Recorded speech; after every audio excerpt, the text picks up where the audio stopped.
If you are to think about every sad moment that ever happened to you and not think about the positive or just think about it for 1 second, you're not living your full life. So that's why I say put God first, others second, and myself third. I learned that from her. Put God first, others second, and yourself third. And I always tell her, no, you put yourself second. But she never does.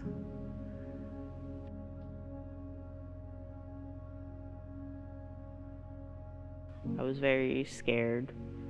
I felt very alone, and that gave me a lot of the anxiety that I have.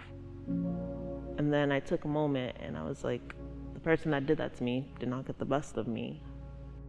Our sophomore year was hard, but we went through it with the help of the teachers here. Mrs. Polio, she's my anatomy and physiology teacher, but at the moment, sophomore year, she was my biology teacher. I didn't want to stop what was happening in the classroom. I wanted to continue learning and still get good grades.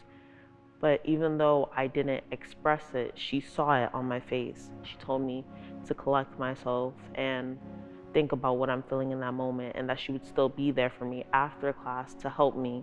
That was a major turn in my life, the fact that someone acknowledged that I was having that issue and she was that person.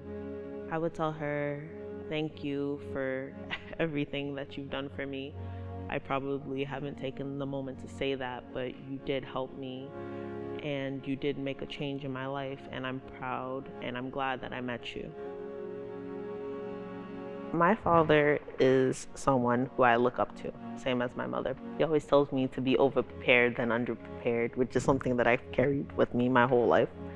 So when he was telling me about the school, I was like, go for it, Caitlyn, look at all your options.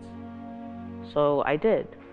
And I go here now, and I'm about to graduate, and I don't think there's any other school that I would want to go to. The faculty, the staff, the teachers. When you're so busy and you feel overwhelmed, and the fact that they're there to provide for you, it has an impact on your life. I thought Caitlyn was going to be very affected, the fact I lost my job. Then my husband got very, very sick. He couldn't work. And I thought, I said, okay, this is it. We really hit the bottom. I always tell my kids, Mom and Dad is gonna be okay. I'm sorry. For her to be so young and for her to say, you know what, my parents need help, I'm gonna work so hard at a young age so I could pay for my tuition, it made me feel,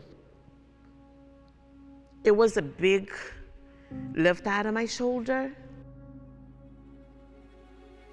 A typical day at Broad Institute, I would probably do quality checks on the lab machines, probably look at a few books that they're teaching about the cell samples.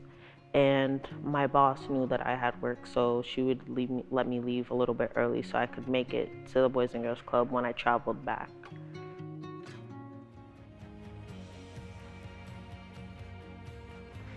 I think that it might seem overwhelming, the fact that I did a lot of schools, but my counselors were there through every step of the way. I had my family there for me as well. So when I was applying to those colleges and I see all those questions asking about who I am, what do I like to do, I took a second and I was like, okay, they're just asking about me. All I have to do is be honest.